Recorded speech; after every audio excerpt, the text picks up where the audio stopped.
Olá, tudo bem?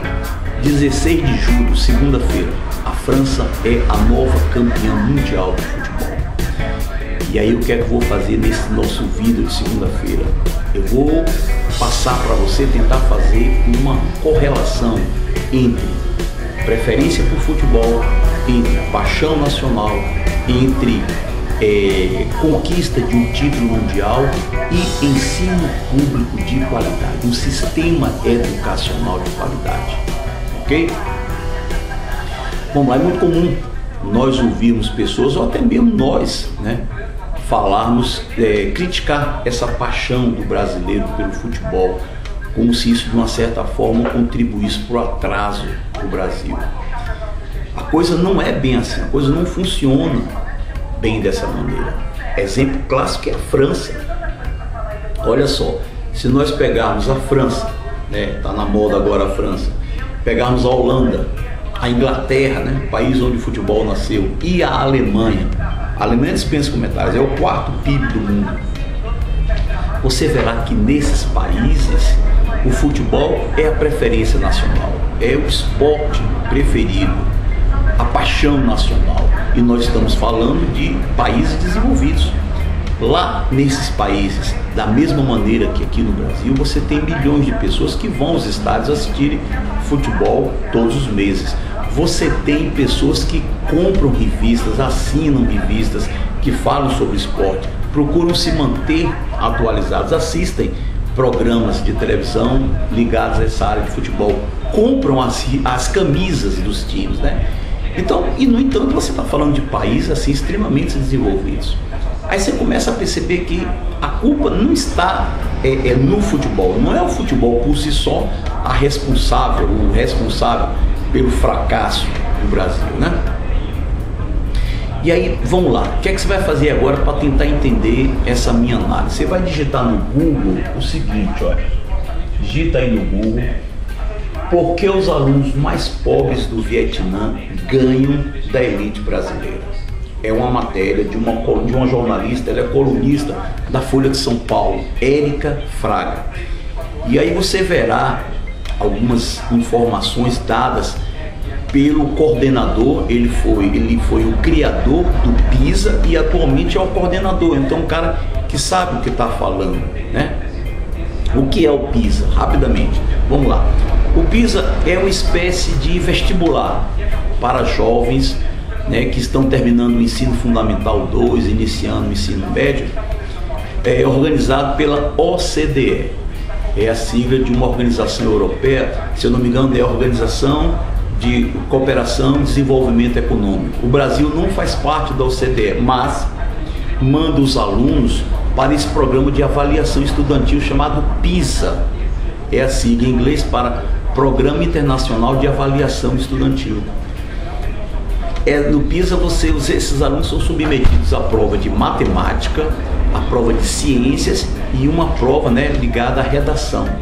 E curiosamente, desde o primeiro PISA que o Brasil começou a enviar seus alunos, os estudantes brasileiros sempre ficaram nas últimas posições.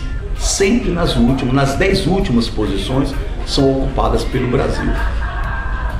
E você, quando lê essa entrevista aí dessa jornalista com o coordenador do PISA, você verá assim, quando você pensa que já ouviu tudo de mal da educação brasileira, você se surpreende. Em outras palavras, o fundo do poço, nós ainda não chegamos nele. Esse coordenador do PISA, ele fala que, analisando dados, eles concluíram lá que os 10% mais pobres do Vietnã, olha só que loucura, os alunos correspondentes a uma faixa dos 10% mais pobres do Vietnã que foram ao PISA, eles se equivalem, se saem tão bem quanto os 10% mais ricos do Brasil. Os alunos que participam são inseridos de uma faixa social considerados os 10% mais ricos do Brasil. Aí você pensa, alguma coisa está de errado. O Vietnã é um país pobre. Se nós estivéssemos falando da Finlândia, Dinamarca, Noruega, Suécia, mas nós estamos falando de um país pobre, lá do sudoeste asiático. quer dizer, Sudeste Asiático, perdão, do Sudeste Asiático. Você vê, cara, olha, é complicado. Quando a gente fala de 10% mais rico nos outros países, aqui no Brasil não, mas em outros países, você está falando de elite. É elite que é responsável pelo gerenciamento de um país. Aí você vê que a elite aqui no Brasil, o pessoal de classe média alta, classe alta, está pagando caríssimo por essas escolas e estão tete a tete com os 10% mais pobres do Vietnã. Ou nós estamos errados, ou aquele pessoal do Vietnã é que está mal observado. Olha aí você, tá vendo? Quando você pega assim as matérias nos jornais, nos telejornais, de que os alunos da escola particular são infinitamente melhores nas notas do Enem que os alunos da escola pública, aí a gente, com essas informações que a gente vai pegando, essas entrevistas de gente lá de fora, você vê que os alunos de escola particular, eles são muito bons, mas se comparados com os alunos da escola pública aqui no Brasil. Porque quando eles saem daqui e vão para lá, você vê que a mediocridade é reinante no nosso sistema de ensino. Seja público ou particular, não importa. É um dado que eu gostaria que você acessasse. É estarrecedor isso. E aí o que é que acontece? Poxa, você vê a França, você vê a Alemanha, né? Deu 7-1 no Brasil em 2014. Os caras adoram futebol, mas além do futebol, eles têm outras preocupações, como por exemplo, um excelente sistema público de ensino básico de qualidade.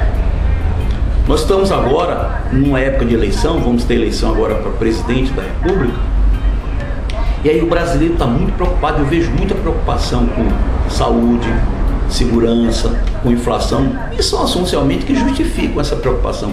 Mas eu não vejo nem dos eleitores emitindo opinião aí nas entrevistas dos candidatos, nem dos próprios candidatos. Eu não vejo essa preocupação com a parte educacional. É isso que eu queria tocar com você. Não adianta, são as 4 áreas, os 4 departamentos mais importantes da vida de uma nação: economia, segurança, saúde e educação. Mas as pessoas só falam das 3 primeiras. As pessoas ignoram solenemente, na minha opinião, vergonhosamente, o tema educação. Nós nunca iremos crescer, se não cuidarmos primeiro da mais importante desses 4 departamentos da vida de um país, que é a educação. Não adianta, nós estaríamos condenados a ser sempre esse país que lá para fora nós somos absolutamente inexpressivos. Do ponto de vista do comércio mundial, a gente não existe. Então a provocação que eu faço aí com você é: ano de eleição, será se você particularmente está preocupado com a educação? Você teve uma excelente educação escolar? Se tiver tido, com certeza você está preocupado, porque você sabe os benefícios que ela lhe trouxe. Mas e aí? Você está preocupado com saber a plataforma do seu candidato? Você já procurou saber se aquela pessoa que você está pensando em votar, o que é que ela pensa sobre a educação? Será se a educação é um projeto de governo desse ou do outro partido, ou é um projeto de nação, um projeto, um plano de Estado que independa de partidarismo, de partido A, de partido B? Olha aí você, procure saber do seu candidato, pergunte. Isso é fácil hoje em dia, com essa tecnologia de comunicação, isso é fácil você descobrir do seu candidato. Pergunte ao seu candidato ou à sua candidata o que é que ele pensa sobre a educação brasileira.